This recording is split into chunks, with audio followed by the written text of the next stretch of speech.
Hi, my name's MJ Gilbert, Director of Field Instruction for the University of Minnesota School of Social Work, where you are about to be a student. Please watch all of this, listen to it very carefully. I will try and make it as exciting as possible, which is a stretch, but you will be really glad to have this information before you come to new student orientation in April. This is the field team, me and my peeps. You will get to know some of us, and one of us in particular, either me or one of my teammates, very, very well over the time that you are in the MSW program. I will talk a little bit more about the role of field coordinator in a little bit. So here's what you should expect. We're going to go over some key policies, and then I'm going to walk you through the things that you need to know and do to get from where you are right now sitting and really enjoying this narrated PowerPoint presentation to actually having a field placement. Let's take a quick minute and talk about the MSW program. You may have seen some slideshows or graphic representations of what the MSW program looks like, especially if you came to one of those information sessions, but you probably didn't see a graphic representation that looks like this, because this properly places field smack dab in the middle and the most central place in the MSW program, because field is in the center of this program. It is the largest block of credits in the MSW program, and it is the key to making everything work. Our accrediting body, the Council on Social Work Education, has rightfully declared field to be the signature pedagogy of social work education.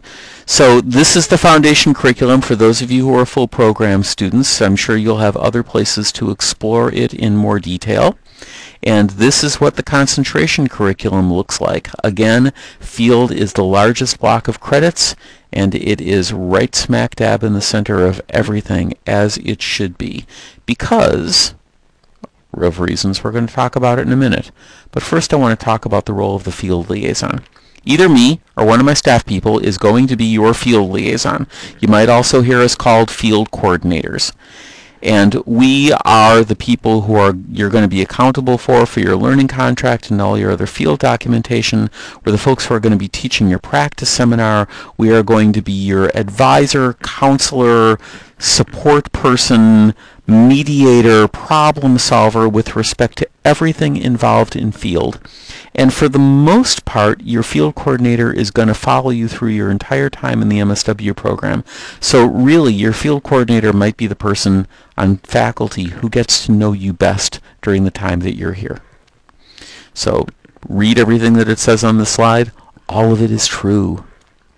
So what is the deal with field placements in the first place? Field is indeed a laboratory. You are going to learn things in your classes, hopefully, techniques, tools, exercises, theoretical frameworks, and perspectives, and then you're going to take those into real-life practice, and you're going to try them out and take that finding of how things really work back into the classroom with you to make for better classroom discussions and better learning. This is also the place where the world and you is going to test you, and you are going to test yourself about whether or not you can actually do this stuff. All of you got to grad school by being a good student.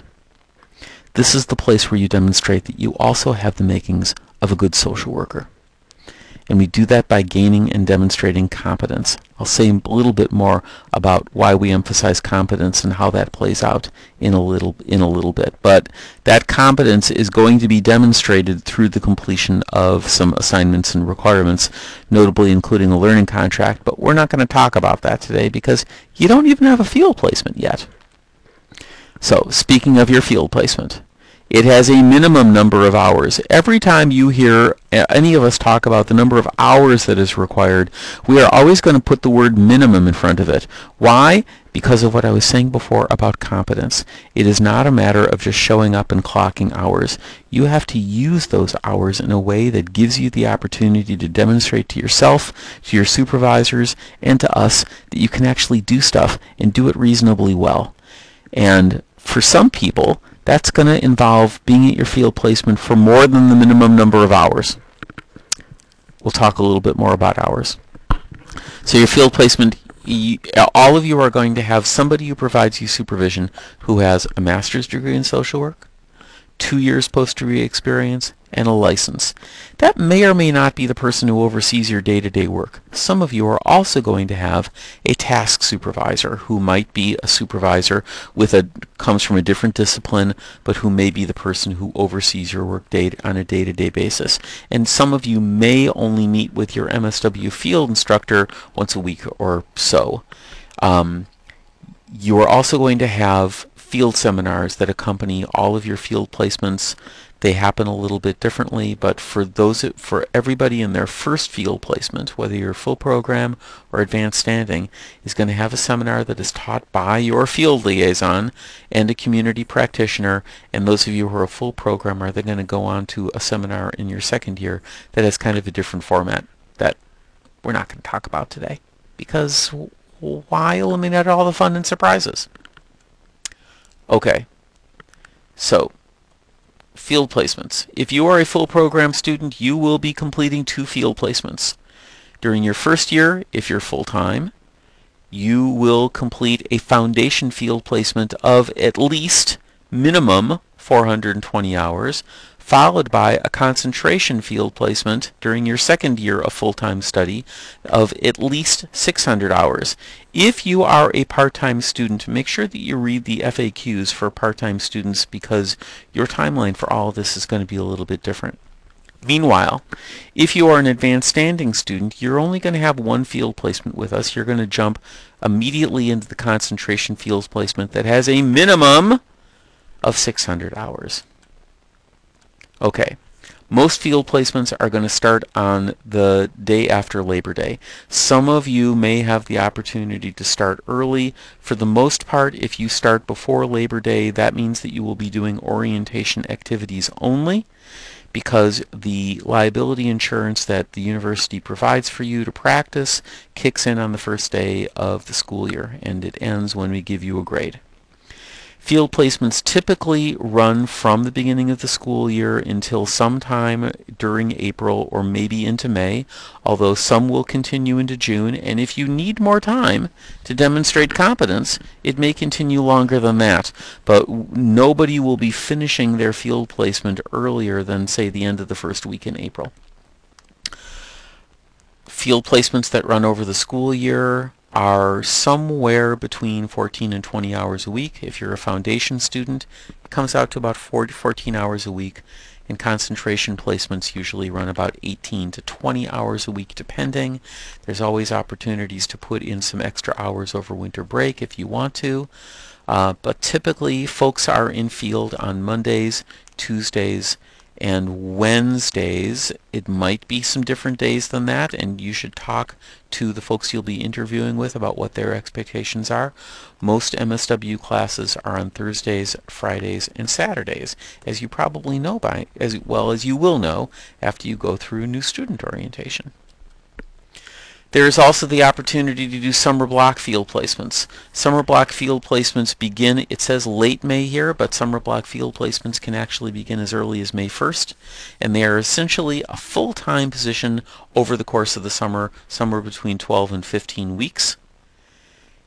Field placements for summer don't begin, the process for that doesn't begin until the end of January, early February. So if it is your intent to not do your first field placement during the school year that's going to start in September of 2000 and whatever the year is that you're watching this, you can stop watching right now and we'll get to you later, because this presentation is only about fall, spring field placements. Okay, there is a lot to know about field. There are a lot of policies. There are a lot of guidelines. There's a lot of information. A lot of stuff. How will you find out what all that stuff is? You will go to the field manual. The field manual is a very lengthy document. You don't need to memorize it, but you need to know that it is the first place that you should go to when you have a question about any field policy or procedure. So where are you going to find that? Here's how you find the field manual. It is available from the School of Social Work webpage, or it is available from the Intern Placement Tracking Program, that if you don't already know about it, you will know about it very soon. And if you get to field orientation and you've never heard about it, and it's the first time you're ever hearing the initials IPT, well then something is amiss. So look for information about IPT. It will be coming before April. What's in the field manual? Like I said, everything. Everything you need to know, and you are accountable for all the policies and procedures in the field manual, as are we, as are all your supervisors. So take a look at it and make it your friend. Things like the following, including whether or not you're going to have to do a criminal background check, which most of you are.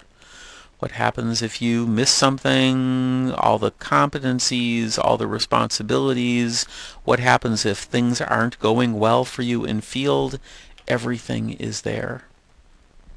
Okay, so let's begin to talk about the search and interview and matching process. We share a matching timeline and process with the other two MSW programs in the Twin Cities, those at St. Catharines and those at Augsburg, and we have some guidelines and procedures in place that do a really good job of maximizing the three programs' ability to collaborate effectively and minimize the extent to which we compete with one another in a way that is not pretty, and that exists in a lot of communities where there's more than one MSW program. So when we give you guidelines and timelines, please follow them, because all three schools have made a mutual commitment to stick to this process in order to be fair to ourselves and to one another. So there's going to be a field fair. You have the dates for it. The field fair is a project in which the School of Social Work at the U and at Augsburg participate, and it is a really great opportunity for you to just kind of roam around and or be strategic and just kind of talk to representatives from a lot of agencies that would love to host you in an internship and begin to do some strategizing. You can hand out copies of your resume while you're there. You will not actually be doing interviews at the field fair. You will be laying the groundwork for doing interviews at the field fair, because the actual interview period begins the day after field fair.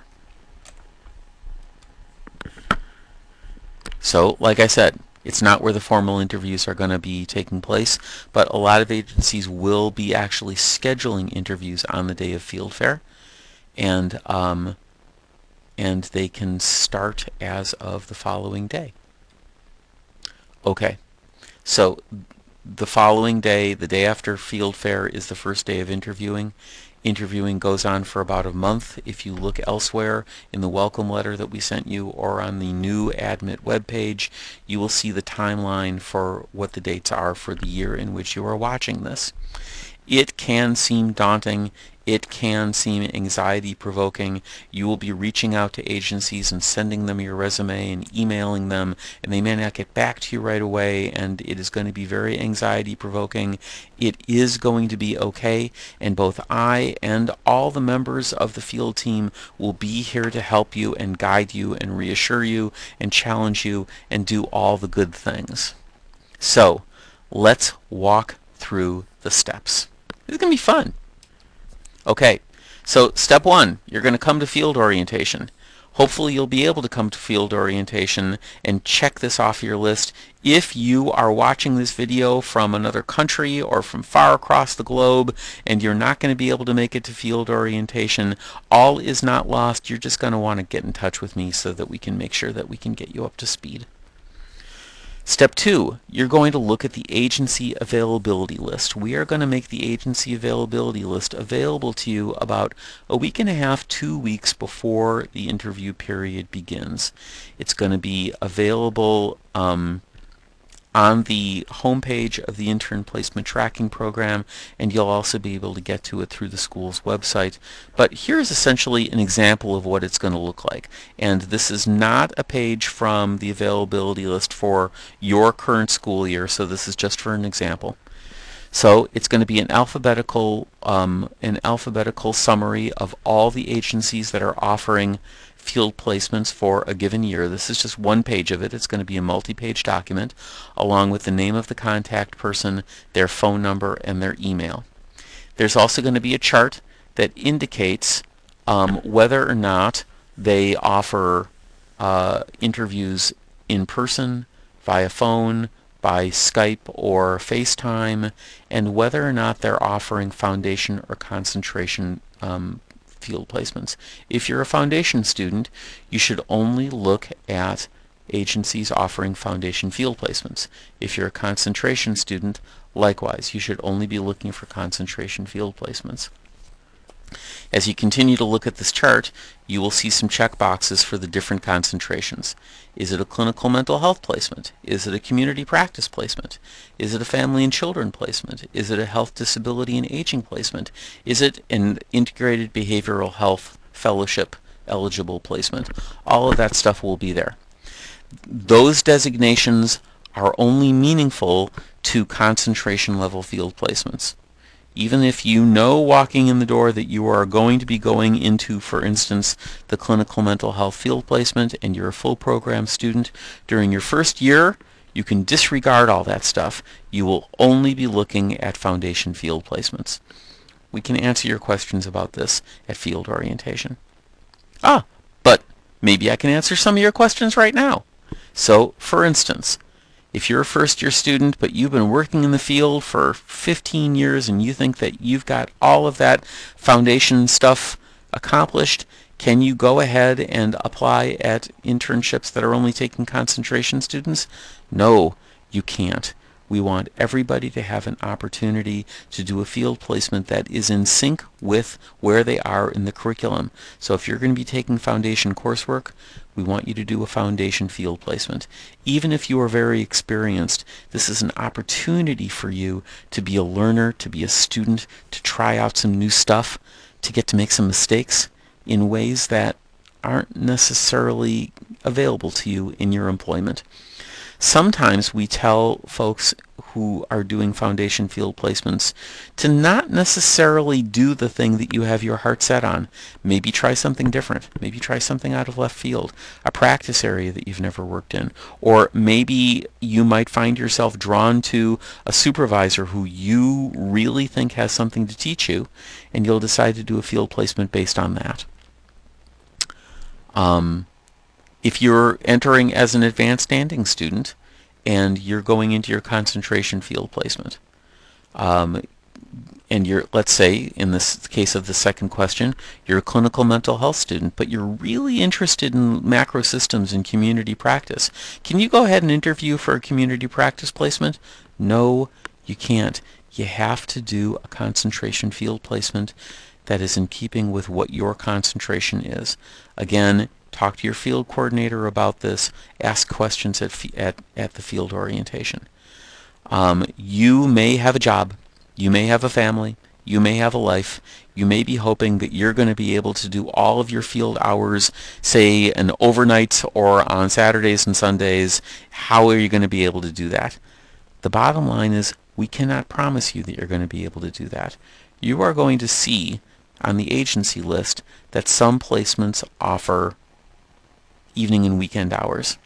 It is almost impossibly unlikely that they're going to offer all of their hours on the overnights and on weekends. And that's because there's not going to be supervision there. You are not going into a field placement to just sit and provide hours to an agency, something that you should find comforting. You are there to learn, and you're going to need somebody there to give you guidance, to be your backup when you find yourself in over your head. So if that is your hope, you should start mobilizing all your support systems now to make sure that you can clear out the space that you need so that you can manage your life and your relationship and your kids and your classes and field and your job all at the same time.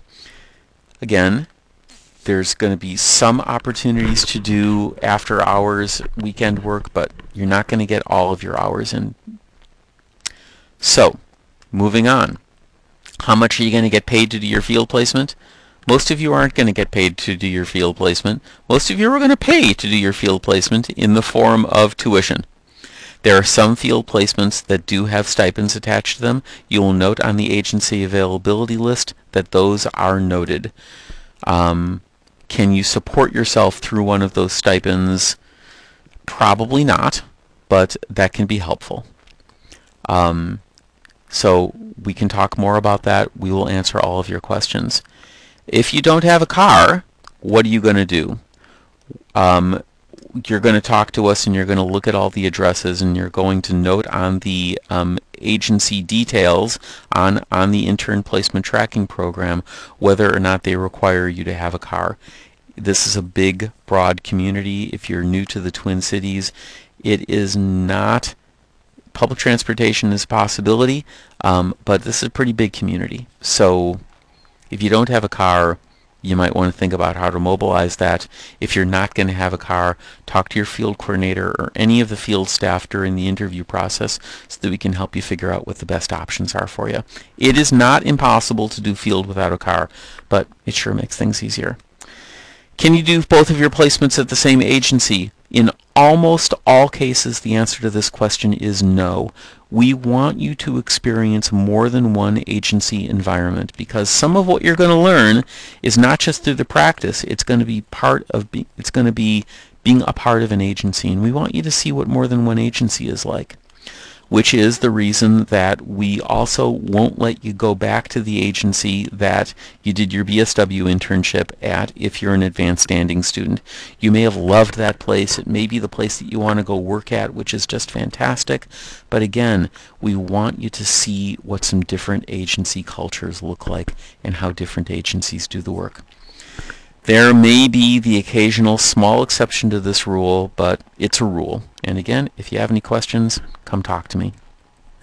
Okay, you're going to look at the agency descriptions. The agency descriptions, once you see that chart and you look at an agency and go, huh, I wonder what this agency is. It sure has an interesting name. You're going to go to the Intern Placement Tracking Program, which from now on I'm only going to call IPT.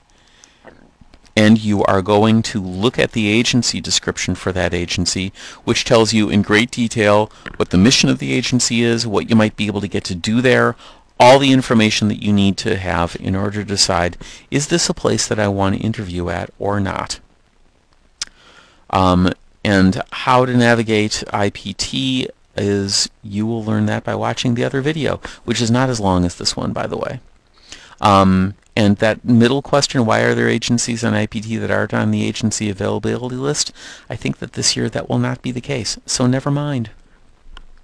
Okay, there are some special considerations. Are you going to be a child welfare scholar? Hopefully you will know soon. You will certainly know by the day of field fair. Are you an integrated behavioral health fellow? Hopefully, again, you will know by the day of field fair. If that is the case, you will have a smaller and more specialized list of eligible placements. Are you hoping to do your field placement at a place where you work? It is not impossible. However, you can't use your job as your field placement. Please consult the field manual for all of the guidelines for doing a placement at your place of employment. The short version of all of those policies is that it has to be at a different unit of the agency doing different work with a different supervisor than what your job is. There needs to be a very clear, sharp dividing line between your job and your field placement. This is to protect you. You may look at the list of available agencies and think, hey, I know of an agency that I would love to do a field placement at. I wonder why they don't have an arrangement with that agency, in which case there is an application that you can fill out to create an agency placement that is new to the School of Social Work. We would love it if you did that. And there's guidelines for how to do that as well. So again, consult the field manual. Okay, there is a deadline for submitting those applications. If you want to do a place of employment internship, or if you want to open up to an agency that we've never worked with before, it's about halfway through the process, and those applications need to be submitted before that deadline. If you look elsewhere, you'll see what that deadline is for the year that you're in. The reason that there is a short deadline for that is that there are some steps that we need to go through to vet and approve a field placement, and we do not want to keep you dangling if it looks like, for one reason or another, a placement that you would like to have either at your place of employment or somewhere else is not going to work out. So please attend to that deadline. We will make you no promises about attending to an application that is submitted after the deadline. And please don't wait for the deadline. If you know that you want to do a placement at your place of employment or at a new agency, submit that application as quickly as possible so that we can take care of you. Okay, step 4, the field fair. Not every agency that is on the availability list is going to be at the field fair. It's usually about between 80 and 90 agencies are at the field fair. Some agencies, smaller agencies that are only looking for one student, they might decide that it's not worth the time and energy to come to field fair, but a lot of agencies do. We will be talking at field orientation about how to navigate field fair, but basically it's an opportunity for you to meet representatives from agencies, to talk to them, to get to know them, to hand out your resume, and for you to get a little bit more information than maybe you can even get off the agency description about whether or not it's a place that you're going to want to do an interview. Everybody on the field team will be at field fair. We will be there for you to talk to. We will be there for you to get some comfort or do some strategizing or just get some help and assistance, because it is kind of a big, busy, chaotic scene. Make sure you pick up swag. There will be snacks. We will help you. Field fair is kind of fun if you just let yourself kind of breathe into it. It's really pretty exciting, so we hope you're going to enjoy it. Okay, the day after the field fair is the first day when you can have an interview. You may submit your resumes. You may actually schedule some interviews on that field fair day, but on that first morning of the interview period, you should feel free to start sending emails, making phone calls, contacting agency representatives, and requesting interviews. Here are some guidelines. Remember, there's going to be students from 3 different MSW programs all applying at the same time. So don't wait to start contacting them. If you aren't hearing back, don't freak out. We always encourage people to walk the thin line between being persistent and being annoying. Persistence is waiting 3 days and then trying again. Annoying is leaving 12 voicemail messages on somebody's voicemail or emailing them 10 times a day. So again, figure out where that line is between persistence and annoyance, and if you're not sure, talk to your field coordinator or any of us, because that's what we're here for. If you live out of town and are going to be unable to be here to do live interviews, again, note which agencies say that they're willing to do interviews via Skype or via phone. If there's an agency that you feel really passionate about that isn't on that list, let us know and we'll do our best to help you. We will be talking more at field orientation about how to manage interviews. Again, it says this morning, but I don't know when you're watching this. At field orientation is when we'll be giving you more advice and hearing advice from some people who are going to be doing some of those interviews. There are a lot of ways in which it's like a job interview, and there's a lot of ways in which it's unlike a job interview, because what you're not trying to sell is the idea that you can actually already do the job. Because you should not apply for field placements at agencies where you could already do the job. That is a waste of your time and money. You are here to learn something new. So what you're going to be selling is your intellect, your passion, your energy, your desire to learn what they have to teach. Again, we'll talk a lot more about that at field orientation and beyond. How many interviews should you do? Well, it's up to you, but if you do less than 3 interviews, we fear that you might be cutting yourself short. And if you do, once you get above 5 to 7, let's say, we begin to wonder whether or not you're wasting your own time by spreading yourself too thin, and more importantly, wasting interviewers' time. The folks that you're going to be interviewing with have jobs and limited amounts of time to interview. So you may be thinking, hey, this is a great opportunity for me to just meet people and do some networking and find out about agencies even if I'm not interested. But keep in mind that when you take an interview slot, you might be denying another student an interview slot. So be mindful of the number of interviews you're going to do. Again, consult with us along the way.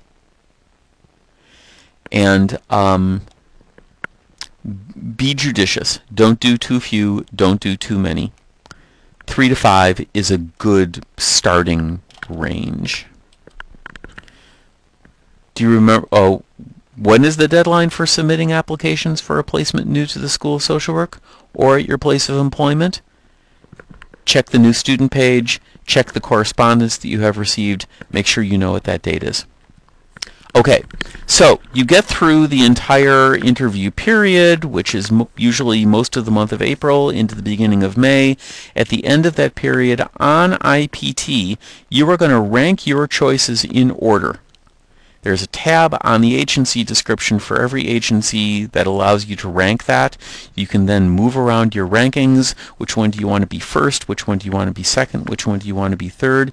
You are going to rank your agencies that you have interviewed at in order of preference.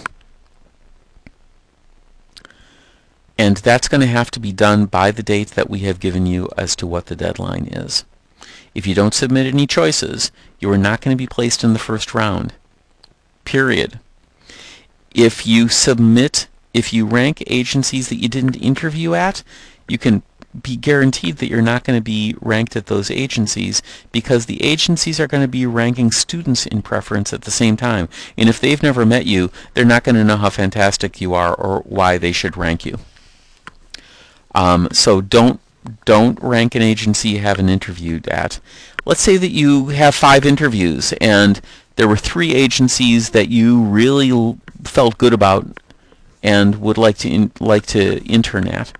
Let's say that there were 2 of them that it's like, these were not good fits, or I didn't like the supervisor, or this is not for me. Should you rank those ones? No, please don't. You must not. This is very important. This is going to be one of the most important things I have to say to you. Don't rank an agency that you're not willing to be placed at. Because when we do matching, we're going to look at all your rankings, and if you rank 5 agencies, it is not impossible that you're going to get matched with number 5 on your list. So you should make sure that number 5 on your list is a place that you are at the very least at peace with. Even if you're not quite as enthusiastic about it as you are about the place that you ranked first. So you will note the last 2 bullet points on this slide say the same thing. That's because this is very important. If we match you with your number 5 preference and you get your information about your match, and then you contact us outraged about the fact that you were matched with your number 5 choice, the amount of sympathy we're going to have for you is going to be somewhat limited because of how much time I'm spending talking about this right now, and there's not really going to be much we can do for you. You must accept a match that you have ranked. And by the way, don't list an agency at which you're not willing to be placed. I'm not sure. Did I make this completely clear? Okay, so once that happens, at the end of this interview period, you rank the agencies that you interviewed at in order of preference. The agency representatives rank the students that they've interviewed, regardless of what program they come from, in order of preference, and then representatives from all 3 MSW programs sit down together sometime during mid-May, and we go through it all and we match everybody up.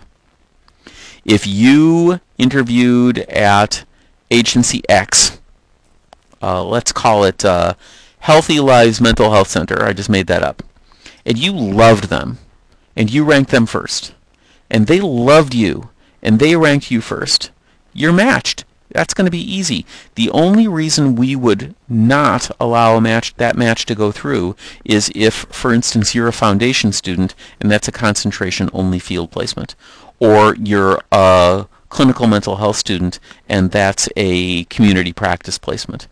Apart from those caveats, if you rank them first and they rank you first, we're going to match you. If you rank them first and they ranked you second, we're first going to take a look and see did the person they rank first want to go there. And if that's the case, they're going to get that placement, and then we're going to look at your second choice. That's why it is to your interest to have a second choice. Don't rank just one agency. Even if you walked away from that interview really thinking you had it made, they may have loved you, but you don't know how much they're going to love the person that they meet after you. As far as that bottom bullet point means, it does not depend on whether or not we have something against you. Although we might. You. I'm talking to you. Not really. I am kidding. Okay, so sometime after a matching meeting, we will contact you and give you the information for most of you that you've been matched, at which point you should immediately contact that agency, thank them, make contact with them, talk about next steps, talk about when you'll be starting, what kind of orientation there might be, etc., etc. Most of you are going to get that kind of notification. Some of you are going to get a notification telling you that you were not placed in the first round of matching. It doesn't mean you're a bad person. It doesn't mean you're a bad MSW student. Sometimes it just happens. 3 agencies may have ranked you second, and the person they ranked first might go to all 3 of those places. So, for you, that small number of you who are going to get a notification saying that you weren't matched, there is another step. It is step 9, the step of not panicking or going into your shame spiral, and this stage or step continues until you're placed, and or until you have mastered the art of not going into your shame spiral, which might be lifelong work. So, it is natural for you to start asking some of these questions. You may be self-recriminating, may be angry at us because you're sure that you were going to be matched with Healthy Lives Mental Health Center, and you weren't. And if you weren't, it's because they did not rank you first, or they did not rank you, or in a small number of cases because you weren't eligible for that field placement in the first place. All is not lost, because while there are some fantastic incoming students who don't get matched during that first round of interviewing, there are also some extraordinary agencies and field placement opportunities that also did not match with a student during that first round. So what happens next is there is round 2. We will create a list of agencies that are still eligible in round 2. We will forward that list to you, and then there will be a date, usually in late May or early June, that round 2 interviewing begins. Round 2 interviewing is a little bit less formal than round 1.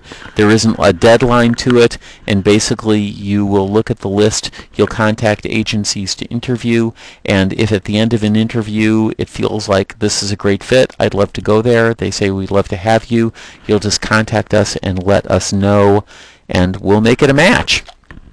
This is also a period of time in which you will have the support, consultation, etc. of your field coordinator. If you are concerned about, was I just like a bad interviewer? Did I not know what I was doing? We consult with you about that. We can look at the round 2 list with you. We can answer all of your questions. We can help you with the ongoing process of not panicking and going into your shame spiral. People get placed. It is going to be okay. It is a pain in the butt, a little bit, to have to go into round 2 because it means re-engaging, having to put on your best smile and your most enthusiastic facade and continue that interviewing, but it is going to be okay. And that is pretty much what I have to say to you. I hope that you have taken in this information. I'm sure you have a bunch of questions. We look forward to meeting you and to answering those questions at field orientation. Thank you for paying attention, and we'll meet you soon.